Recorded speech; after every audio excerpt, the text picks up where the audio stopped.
Okay, we're gonna fit Supra brakes to an Aristo 147.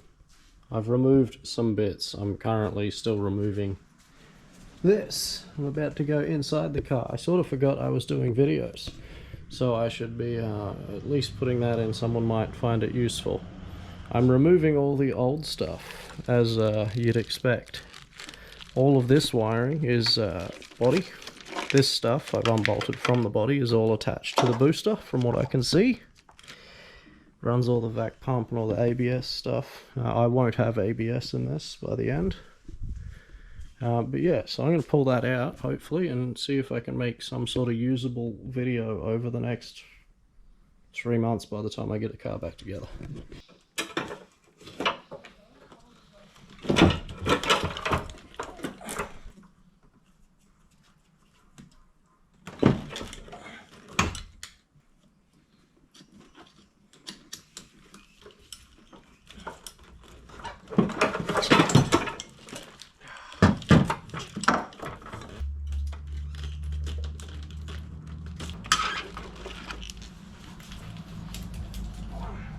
But removing that sucked. I've got to clean up some brake fluid, some other bits. There was lots more wiring than I thought, but it's out.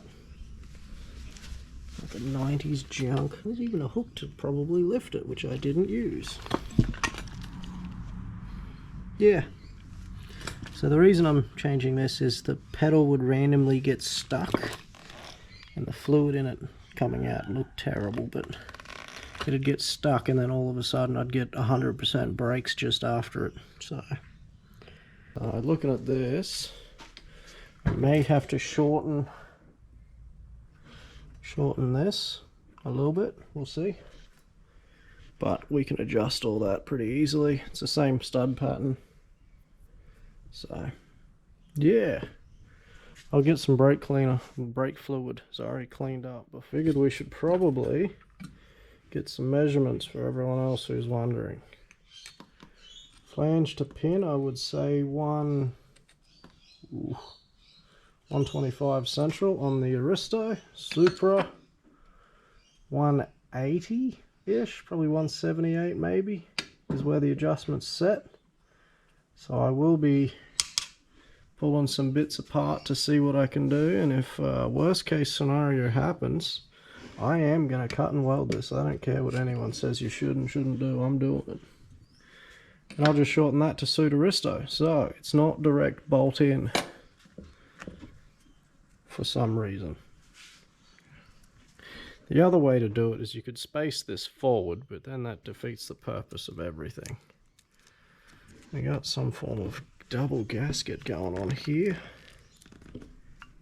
Okay, so this gasket, or what actually looks like wood, is locked behind here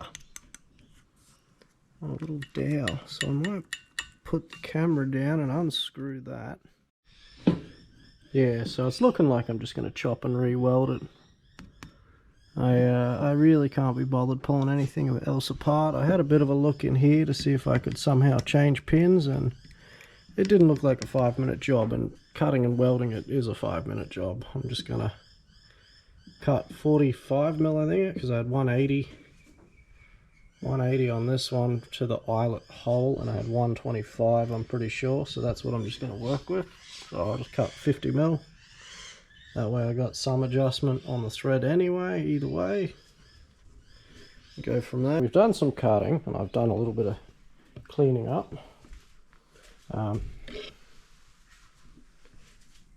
TIG, gas, shit everywhere. So the plan is just to straight weld that on. There's a little bit of a bevel, tiny. I'm pretty confident in my TIG work. Just going to weld that on there and cool it off real quick so I don't hurt anything, potentially hurt anything, inside the booster. Well, that's all welded on there. I tried to not put too much filler in it. We did get enough to fill it. I didn't want to build it up massively because tape caught fire. I'm going to get the seal back on there, and then that's all I've got. Yeah, there's a little bit of movement there. It's not going to break. If it does, I got no brakes, so hopefully it doesn't, but no, she's right. Little rubber tit back on, pushing it over the weld.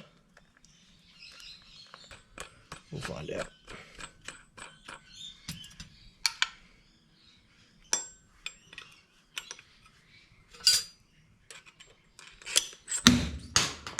I need bench space, you're sort of in my way. I might even hit it with some black paint.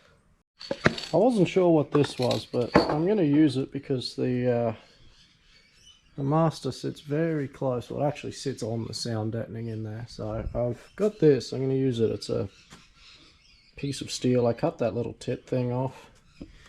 Stole the old gasket over here because I don't have another one. Gave this a... There you go. That Facebook perfect rebuild.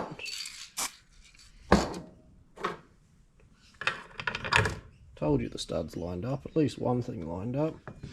And then we're just going to go chuck this in. Hopefully. Can I do it one-handed? Probably not. Definitely not.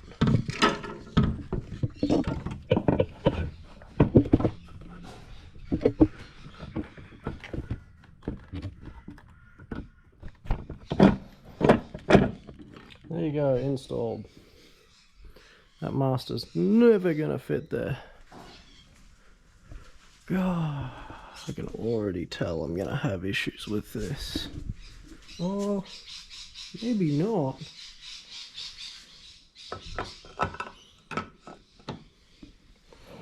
Or maybe.